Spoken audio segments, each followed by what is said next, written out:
In this video we will show you how to assemble our MOV-344BA adjustable wall mount.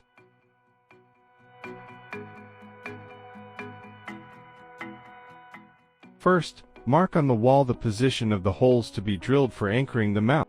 Then, use the supplied template to mark the holes, using the spirit level provided. Drill the holes and insert the 4 plugs.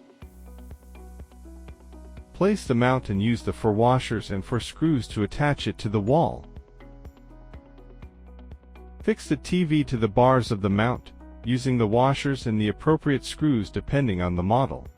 Finally, we place the bars next to the TV on the VESA plate, and lock it with the lower screws.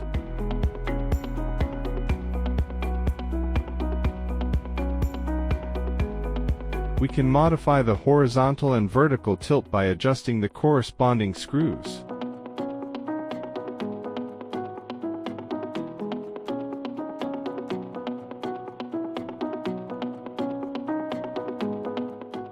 This mount allows you to optimize the space, bringing a new aesthetic to your home or business. The mount can be tilted vertically at an angle of between -7 and +14 degrees, and horizontally oriented at an angle of 180 degrees. It allows a horizontal correction of ±3 degrees and supports a maximum weight of 35 kilograms.